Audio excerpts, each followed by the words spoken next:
नमस्कार, नवतेज टीवी में आप सभी का स्वागत है। मैं हूं आपके साथ प्रियंका तिवारी। खबरों को विस्तार से जानेंगे। बताते चले कि लोकसभा चुनाव जैसे जैसे नजदीक आ रहा वैसे वैसे राजनीतिक गलियारों में सियासी हलचल तेज होने लगी है।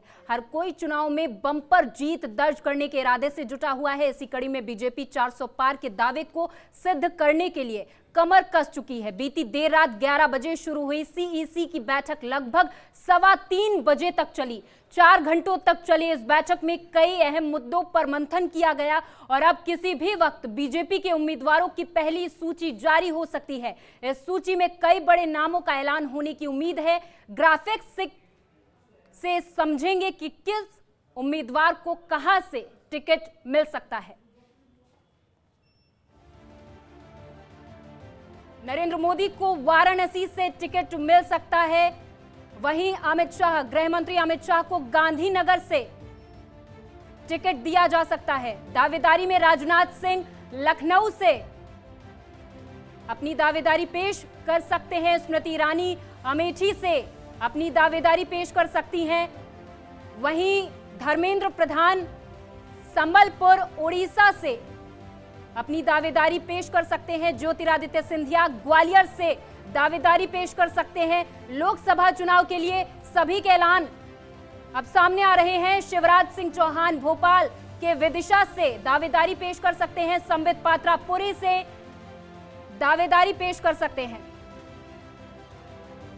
भूपेंद्र यादव को भिवानी बल्लभगढ़ से टिकट मिल सकता है। वहीं सर्बानंद सोनेवाल को डिब्रूगढ़ से टिकट दिया जा सकता है। रविंद्र रैना को राजौरी अनंतनाग से टिकट दिया जा सकता है और ओम बिड़ला को कोटा से टिकट दिया जा सकता है। वहीं मनोज तिवारी को नॉर्थ ईस्ट दिल्ली से टिकट दिया जा सकता है।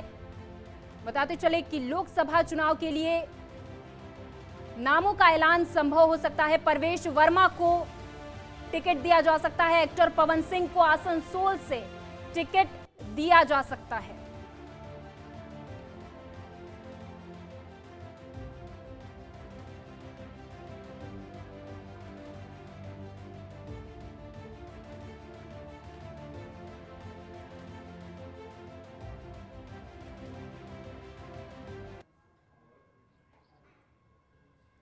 हालांकि ये केवल अभी कयास का ही विषय है कि कौन से उम्मीदवार को बीजेपी किस जगह से मैदान में उतारेगी। सूत्रों की माने तो बीजेपी 10 मार्च तक 50% लोकसभा सीटों पर उम्मीदवारों के नाम की घोषणा कर सकती है। वहीं बात अगर राजस्थान की करें तो राजस्थान की 25 सीटों के प्रत्याशियों को लेकर दिल्ली में हाई लेवल की बैठक हुई। बताया जा रहा है कि इस बैठक में करीब 7 लोकसभा सीटों पर प्रत्याशियों के नाम पर मुहर लग गई है। प्रत्याशियों के नाम मार्च के पहले सप्ताह में ऐलान किए जा सकते हैं। इसी पर आज हम ज्यादा चर्चा करेंगे हमारे सहयोगी उमंग माथुर से। हमारे साथ सीधे न्यूज रूम से लाइव उमंग माथुर जुड़ चुके हैं। उमंग जी, आपसे समझना चाहेंगे कि बीजेपी तो तैयारियों में पूरी तरीके से जुट चुकी है। पहली सूची कभी भी जारी हो सकती है। किन किन उम्मीदवारों के नामों का ऐलान इस पहली सूची में किया जा सकता है? बिल्कुल अंकिता, आपको बता दें कि बीजेपी में कभी भी राजस्थान की अगर हम बात करें तो सूची जारी हो सकती है। लोकसभा चुनाव में जो उम्मीदवार हैं उनमें सबसे प्रमुख अगर हम नामों की बात करें तो इस समय जो लोकसभा स्पीकर ओम बिड़ला हैं उनका नाम सबसे आगे चल रहा है कोटा सीट से। गजेंद्र सिंह शेखावत का नाम आगे चल रहा है जोधपुर से। सीपी जोशी जो कि इस समय भाजपा के प्रदेश अध्यक्ष हैं उनका चित्तौड़गढ़ से नाम आगे चल रहा है। और सबसे चौंकाने वाली बात यह है कि डॉक्टर सतीश पूनिया जो कि पूर्व में बीजेपी के प्रदेश अध्यक्ष थे, जयपुर ग्रामीण विधानसभा से माफ़ कीजिएगा, उन्होंने विधानसभा में चुनाव लड़ा था लेकिन वो चुनाव हार गए थे। आमेर से उन्होंने चुनाव लड़ा था और कयास ये लगाए जा रहे हैं कि डॉक्टर सतीश पूनिया को अजमेर से हो सकता है टिकट मिल जाए। वहीं ऐसे अभी भी कई नाम हैं लेकिन अभी ये सिर्फ और सिर्फ कयास हैं। इन नामों का जो हम कह सकते हैं कि घोषणा बहुत जल्द हो सकती है। आज दोपहर में भाजपा प्रदेश कार्यालय में कोर कमेटी की एक बैठक भी हुई थी। संभावित नामों पर चर्चा भी की गई और आपको एक मुख्य बात बता दें कि कल राजधानी दिल्ली में कम से कम नहीं करते हुए 100 से 118 सीटों पर मंथन भी हुआ है। सुबह करीब 3:45 तक मीटिंग चली नरेंद्र मोदी जी की अध्यक्षता में, और आज दोपहर में राजस्थान में भाजपा प्रदेश कार्यालय में मीटिंग चली। तो हर एक व्यक्ति ये कयास लगा रहा है कि बीजेपी की लोकसभा चुनावों की राजस्थान की 25 में से कम 11 सीटों का जो निर्णय है वो आज हो सकता है। कभी भी उन सीटों का ऐलान हो सकता है। कुछ और अगर प्रमुख नामों की अंकिता हम बात करें तो कोटा बूंदी से, जैसे कि हमने पहले बताया, कोटा या फिर बूंदी से ओम बिरला का नाम चल रहा है। जोधपुर से गजेंद्र सिंह शेखावत का नाम चल रहा है। बीकानेर से अगर हम बात कर लें तो भाजपा के वरिष्ठ नेता अर्जुन राम मेघवाल का नाम आगे चल रहा है। श्रीगंगानगर हनुमानगढ़ से निहाल चंद या फिर कैलाश मेघवाल आ सकते हैं। डूंगरपुर बांसवाड़ा से कांग्रेस छोड़कर बीजेपी में शामिल हुए महेंद्रजीत सिंह मालवीय का नाम आगे चल रहा है। बाड़मेर या फिर जैसलमेर से कैलाश चौधरी का नाम आगे चल रहा है। और जैसा कि हमने शुरुआत में भी बताया कि डॉक्टर सतीश पूनिया जो कि आमेर विधानसभा से चुनाव हारे थे, उनको अजमेर से सीट दी जा सकती है या फिर किसी बड़े नेता के परिवार से कोई महिला इस सीट पर उतर सकती है। झुंझुनू से एक नाम बड़ा चौंकाने वाला है, हर्षिनी कुलहरी का नाम आगे चल रहा है जो कि एक युवा नेता जो मानी जाती हैं। चुरू से पैरा ओलंपियन देवेंद्र झाझड़िया या फिर राहुल कस्वा, और राहुल कस्वा के चांसेस बहुत ज़्यादा चल रहे हैं कि चुरू से उन्हें उतारा जाए। राजसमंद से फिर वही चीज़, राजेंद्र राठौड़ जो कि विधानसभा चुनाव हारे थे, उनका नाम आगे चल रहा है। दौसा से अर्चना मीणा या फिर जगमोहन मीणा।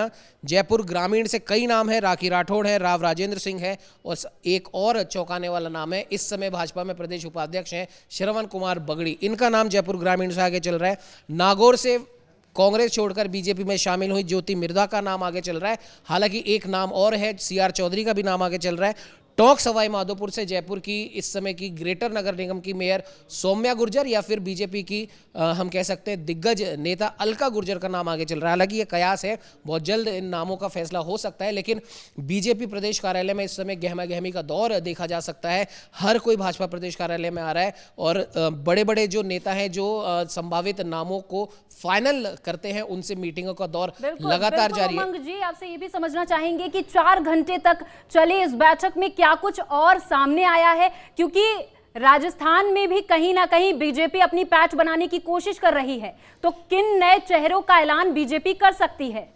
बिल्कुल अंकिता, आपको बता दें कि जो 4 घंटे तक मैराथन बैठक चली उसमें 11 जो प्रमुख नाम है, जो माफ़ कीजिएगा 11 जो प्रमुख सीटें हैं, उन पर नए चेहरे उतारने की कवायद जारी है। नए चेहरों की अगर हम बात करें तो राजसमंद सांसद रहीं दिया कुमारी, जयपुर ग्रामीण सांसद कर्नल राज्यवर्धन सिंह राठौड़, अलवर सांसद बाबा बालकनाथ क्योंकि अब विधायक बन चुके हैं, ऐसे में राजसमंद, जयपुर ग्रामीण और अलवर लोकसभा सीट पर नए उम्मीदवार खड़े किए जा सकते हैं।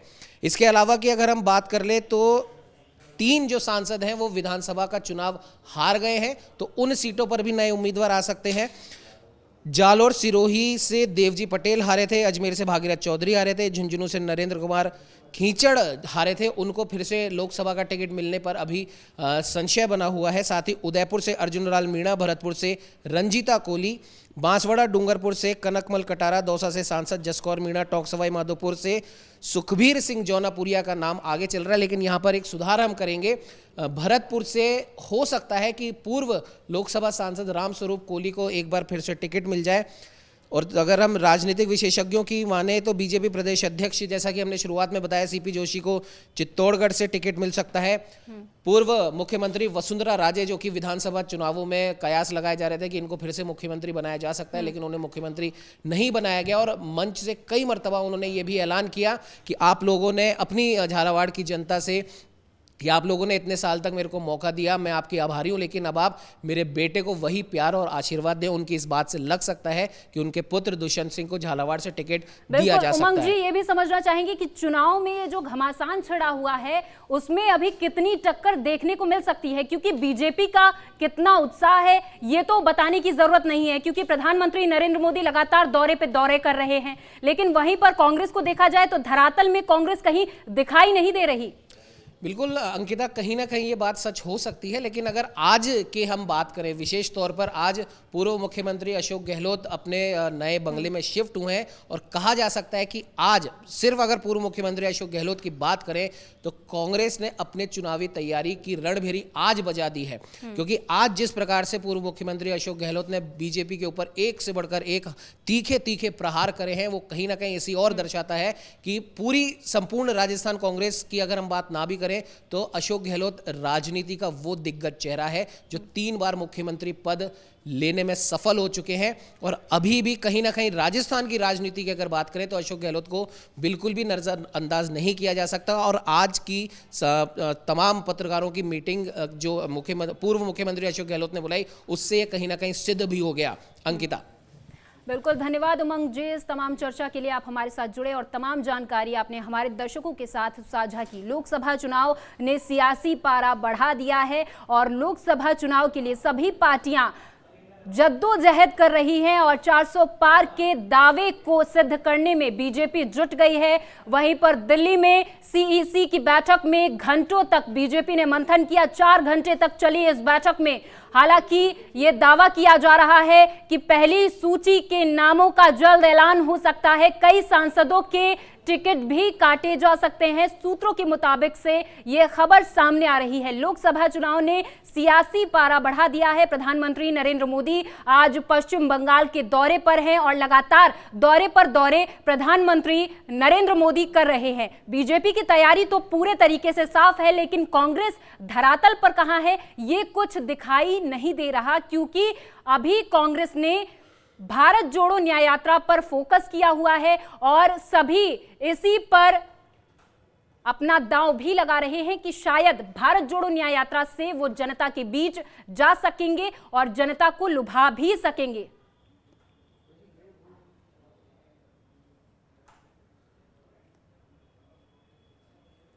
प्रधानमंत्री नरेंद्र मोदी आज पश्चिम बंगाल के दौरे पर हैं। पीएम का यह दौरा ऐसे समय में हुआ जब राज्य में बीजेपी और टीएमसी के बीच संदेश खाली पर तनातनी चल रही है। पीएम मोदी ने ममता सरकार पर निशाना साधा और कहा कि संदेश खाली की घटना से पूरा देश दुखी है, आक्रोशित है। पीएम मोदी ने सीएम ममता बनर्जी पर आरोपियों को बचाने का भी आरोप लगाया। पीएम ने कहा कि बीजेपी के लोगों ने महिलाओं के लिए लाठियां खाई, मुसीबत झेली और आरोपियों को इस दबाव में गिरफ्तार करना पड़ा। सुनाएंगे प्रधानमंत्री नरेंद्र मोदी ने इस दौरान और क्या कुछ कहा।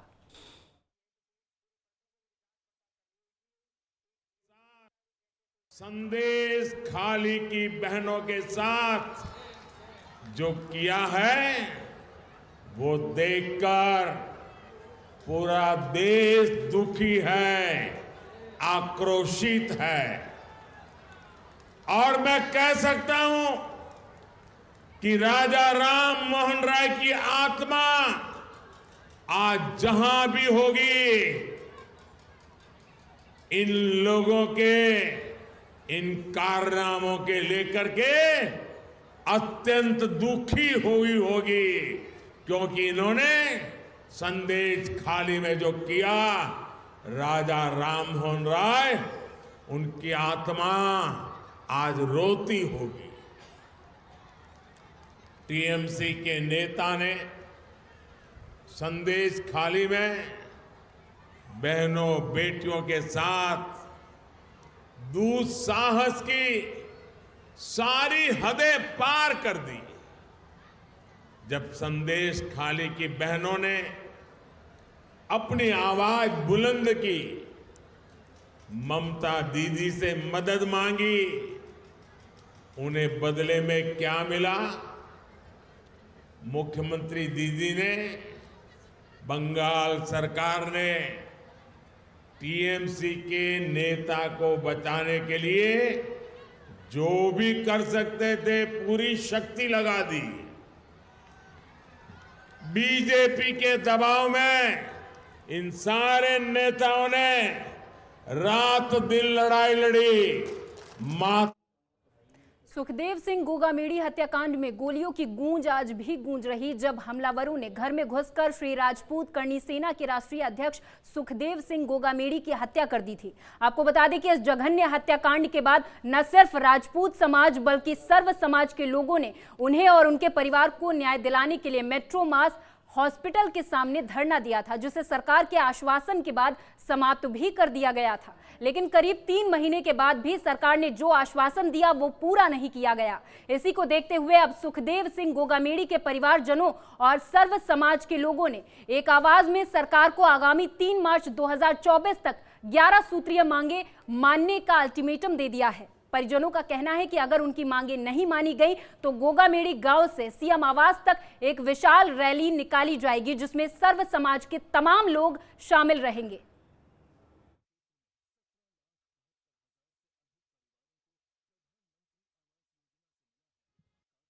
से भी आदमी की घर में घुस करके हत्या कर दी जाती है और उसके 3 महीने गुजरने के बाद में भी जो भाड़े के लोग थे जिन्होंने हत्या को अंजाम दिया, लेकिन उसके पीछे कौन मास्टरमाइंड थे, कौन बड़े लोग थे, किनका मुख्य तरह से हाथ था, ना तो उनको गिरफ्तार किया गया।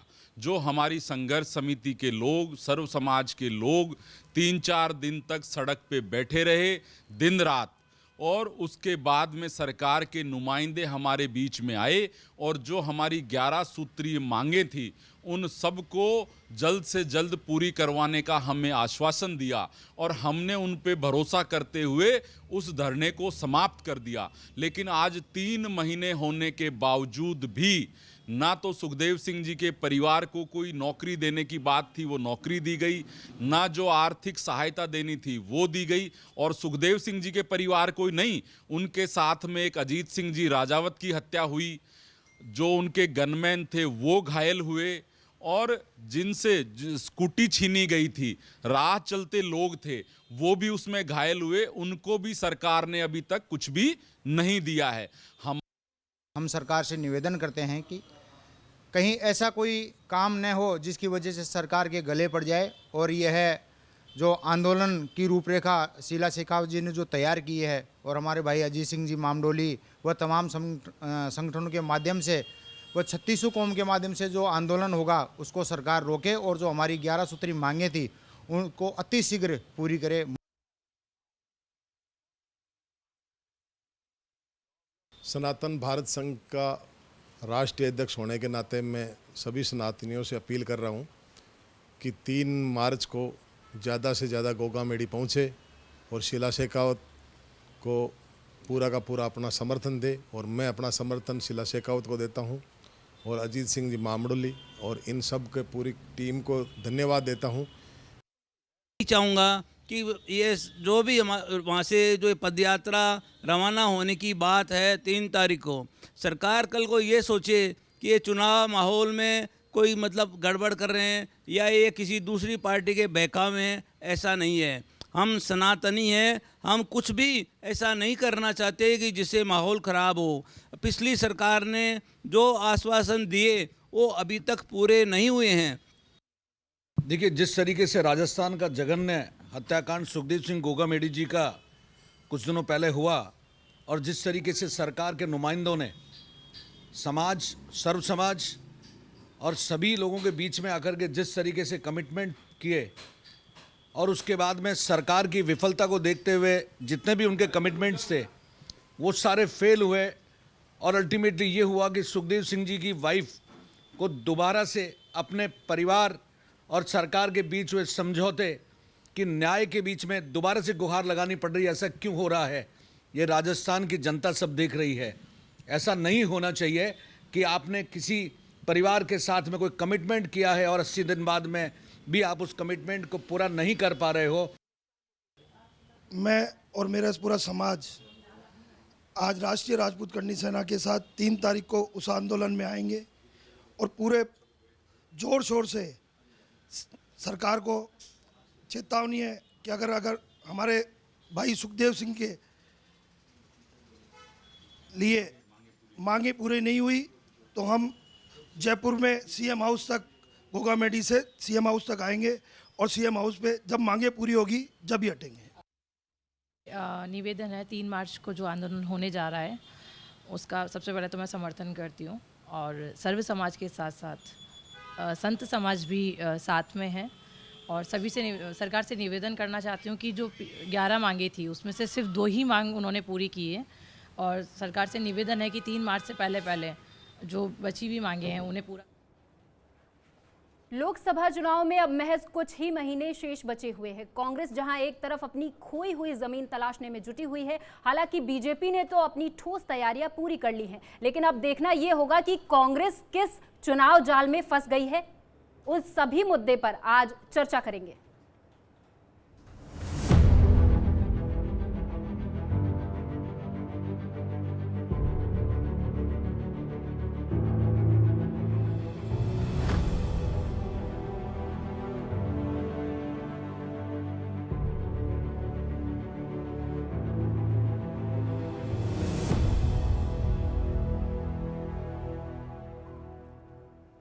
लोकसभा चुनाव में अब महज कुछ महीने का समय बचा हुआ है। बताते चले कि कांग्रेस अपनी खोई हुई जमीन को वापस पाने के लिए भरसक प्रयास कर रही है, लेकिन कांग्रेस के दिग्गज नेता सिर्फ मंचों से दहाड़ लगा रहे। धरातल पर लोकसभा की तैयारी कांग्रेस में नजर नहीं आ रही है। दिल्ली में होने वाली स्क्रीनिंग कमेटी की बैठक पर भी ब्रेक लग गया है। बात राजस्थान की करें तो यहां भी पीसीसी चीफ गोविंद सिंह डोटासरा, नेता प्रतिपक्ष टीकाराम जूली, कांग्रेस प्रभारी रंधावा सिर्फ जिलों का दौरा ही कर रहे, लेकिन उम्मीदवारों पर अभी तक कोई मंथन नहीं चल रहा है। वहीं कांग्रेस नेता राहुल गांधी भारत जोड़ो न्याय यात्रा में व्यस्त है। पार्टी नेतृत्व का पूरा फोकस ही यात्रा पर है। वहीं एनडीए ने इस चुनाव में 400 पार का नारा दिया है और उम्मीदवारों के नामों पर मंथन करना भी शुरू कर दिया है। बीजेपी जल्द ही पहली लिस्ट जारी करने जा रही है। राजस्थान विधानसभा चुनाव में कांग्रेस सत्ता गंवाने के बाद जो तैयारी कांग्रेस को करनी चाहिए थी वो अब तक नजर नहीं आ रही है। राजनीतिक पंडित कहते हैं कि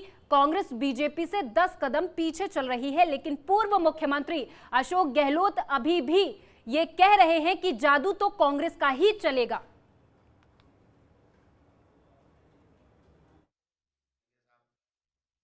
प्रदेश कांग्रेस कमेटी ने समय पर जो है कैंपेन शुरू कर दिया।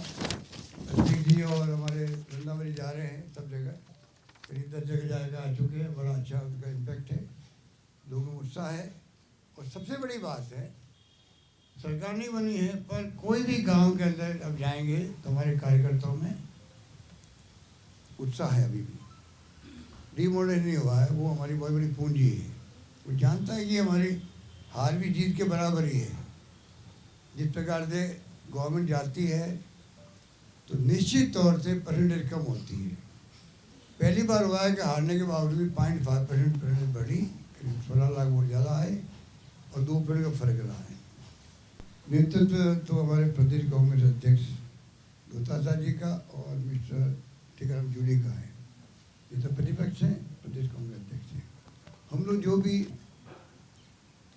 मुख्यमंत्री रहे हुए हैं, सीनियर कह लीजिए, जो भी लोग हैं, हम सब मिलकर सर्व करेंगे उनको, जिससे कि हमारे रिजल्ट अच्छा है। ये हमारा प्रयास रहेगा सबका एकजुट होकर। और इसी मुद्दे पर न्यूज रूम से लाइव हमारे सहयोगी सुरेंद्र सोनी अधिक जानकारी के साथ इस चर्चा में जुड़ गए हैं। सुरेंद्र जी, आपसे समझना चाहेंगे कि कांग्रेस आखिर किस चुनावी जाल में फंस गई है, क्योंकि कांग्रेस को जो तैयारियां धरातल पर करनी चाहिए थी वो तैयारियां तो नजर नहीं आ रही। हालांकि लोकसभा चुनाव का काउंटडाउन जरूर शुरू हो गया है। बिल्कुल प्रियंका, देखिए आपका सवाल बड़ा दिलचस्प है और इस सवाल पर मैं सिर्फ इतना कहना चाहता हूं कि मैं कल भी सफ़र में था, मैं आज भी सफ़र में हूं। कल मैं अपनी तलाश में था, आज मैं अपनों की तलाश में हूं।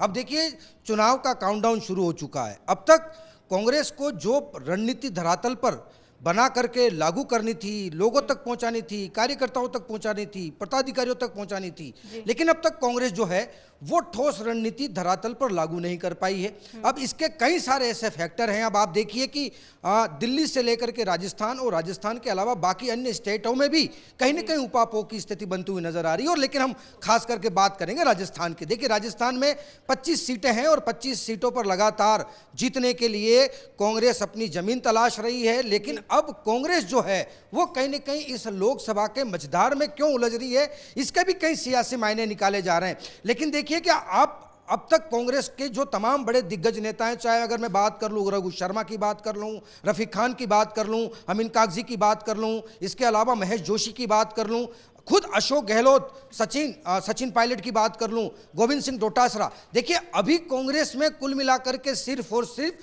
3 चेहरे ऐसे हैं जो बड़े मंचों से दहाड़ लगा रहे हैं। पीसीसी चीफ गोविंद सिंह डोटासरा, प्रतिपक्ष नेता टीकाराम जूली और रंधावा जी। अब आप देखिए कि रंधावा जी के अलावा आपको चौथा ऐसा कौन सा नेता है, जबकि आपके इधर से मुरारीलाल मीणा की बात कर लो, चाहे इधर से अशोक चांदना की बात कर लो, ऐसे तमाम कांग्रेस के कई बड़े दिग्गज नेता हैं और कांग्रेस के ऐसे कई सीटिंग एमएलए हैं जो अपने आप में दमखम रखते हैं। लेकिन अब जो है वो सियासी पंडित और जिस तरीके से सियासी जो पारा उबाल मार रहा है सियासत के इस दंगल में, तो कहीं ना कहीं प्रियंका ये देखने वाला विषय रहेगा कि अब सबसे पहले अब आप देखिए कि जो नेता को चुनाव लड़ना है, जिन नेताओं को। सुरेंद्र जी यहाँ पर टोकना चाहूंगी। सुरेंद्र जी, जैसे कि राजनीतिक पंडित कह रहे हैं कि बीजेपी से कांग्रेस 10 कदम पीछे चल रही है, लेकिन वहीं पर मुख्यमंत्री, माफ कीजिएगा पूर्व मुख्यमंत्री अशोक गहलोत कह रहे हैं कि इस बार भी कांग्रेस का डंका बजने वाला है।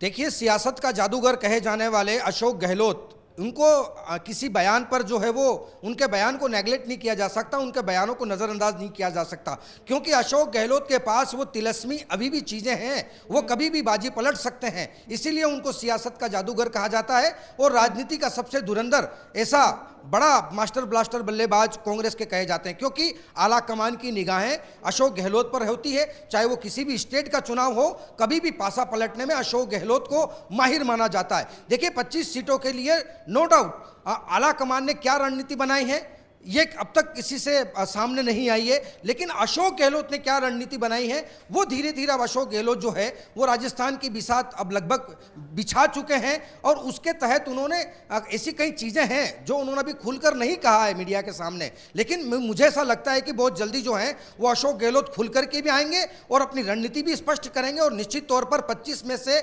लगभग 3 या 4 सीटें अशोक गहलोत निकालने में कहीं ना कहीं मादा रखते हैं। लेकिन प्रियंका, यहाँ पर सवाल यह है कि बीजेपी से कांग्रेस 10 कदम पीछे क्यों चल रही है? देखिए, अब तक एआईसीसी में जो स्क्रीनिंग कमेटी की जो मीटिंग होनी थी, जिन नेताओं पर, जिन उम्मीदवारों पर, जिन युवाओं पर एक मंथन होना था कि हाँ इनको टिकट मिल जाएगा। बिल्कुल सुरेंद्र जी, अब देखने वाली बात यह होगी कि कांग्रेस का उत्साह कहां है, क्योंकि अभी तक कांग्रेस का कोई उत्साह नजर नहीं आ रहा। धन्यवाद सुरेंद्र जी, इस तमाम चर्चा के लिए आप हमारे साथ जुड़े और तमाम जानकारी आपने हमारे दर्शकों के साथ साझा की। बताते चले कि लोकसभा चुनाव नजदीक है, जिसको लेकर के तमाम पार्टियां जोरों शोरों से जुट गई हैं। जहां एक तरफ बीजेपी ने 4 घंटे की मीटिंग की और उसके बाद में ये अब कयास लगने लगे हैं कि कभी भी पहली सूची बीजेपी जारी कर सकती है। वहीं दूसरी तरफ राहुल गांधी, कांग्रेस के राहुल गांधी अभी भारत जोड़ो न्याय यात्रा करने में व्यस्त हैं।